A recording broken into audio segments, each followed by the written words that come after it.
Terima kasih Ketua. Bismillahirrahmanirrahim. Assalamualaikum warahmatullahi wabarakatuh.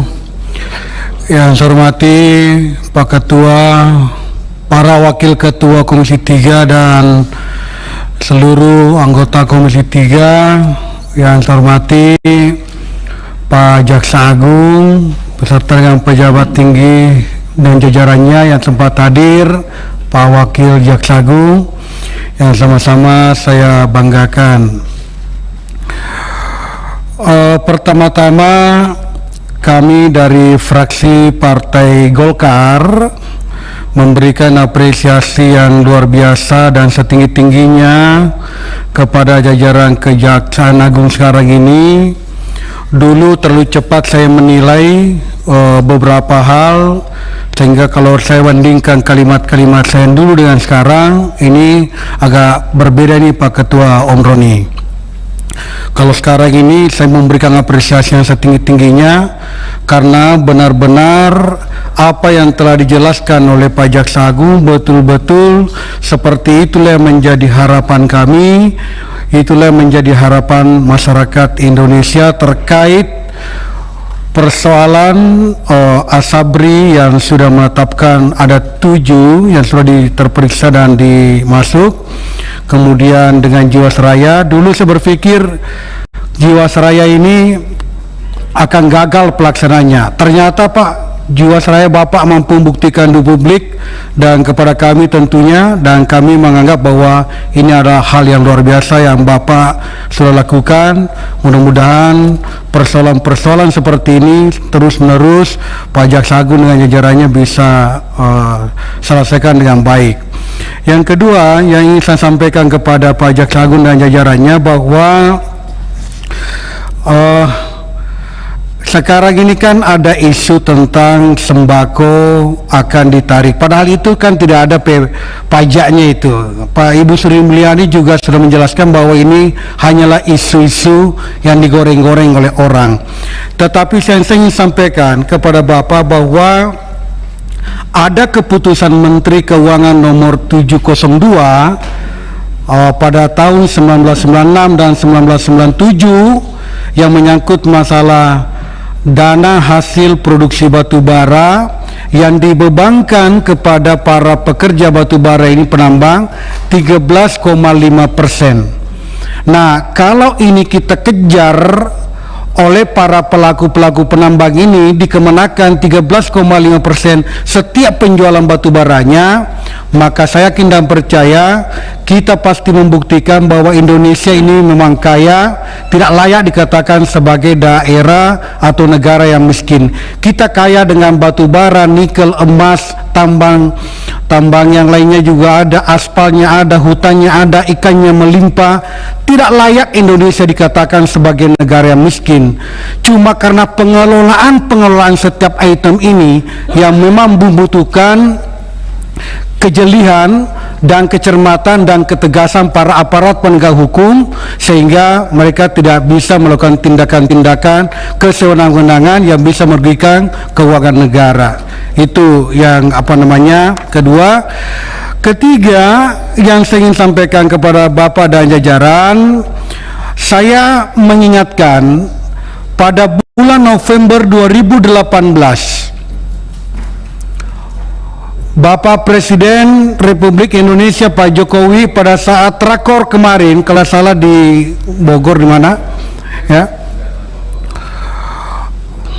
Pak Om Beni tidak dengar saya juga. Oke, terima kasih Pak. Siapa?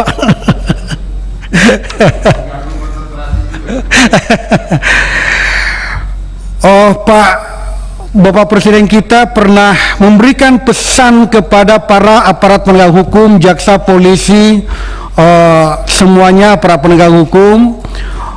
Ya, yang disampaikan beliau adalah, sekali-sekali wahai para jaksa, jangan coba-coba menggigit orang yang tak bersalah, menggigit pemerintah pura-pura salah gigit.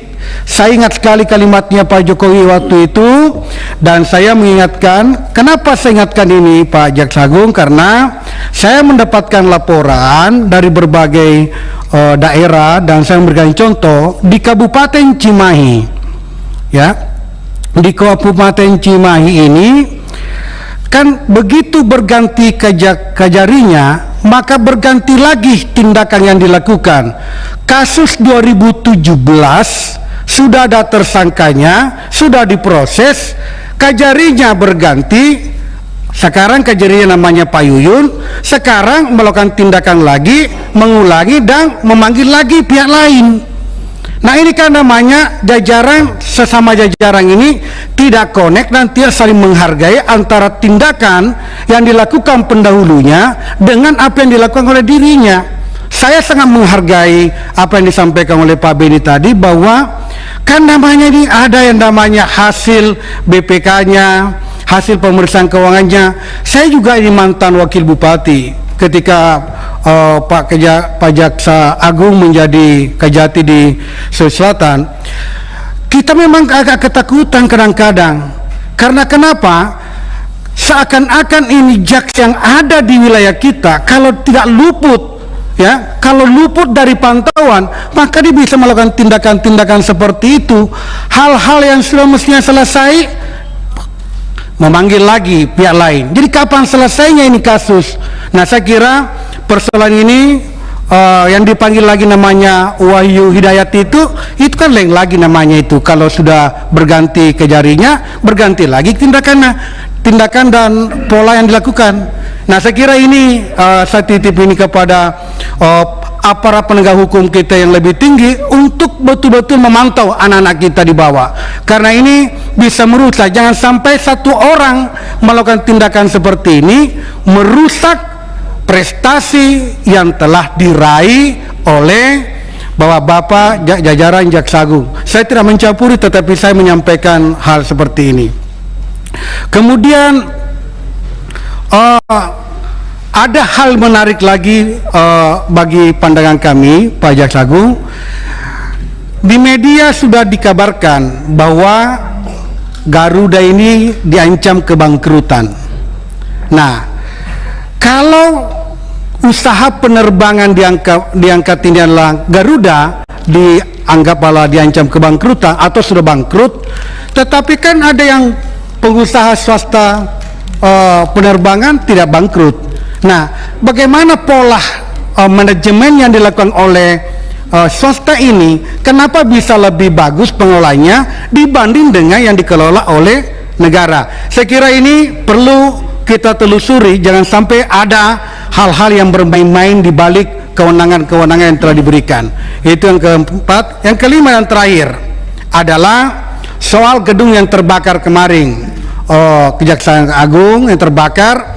Saya tidak berbicara tentang kenapa terbakar, kenapa prosesnya. Yang saya ingin sampaikan kepada Bapak adalah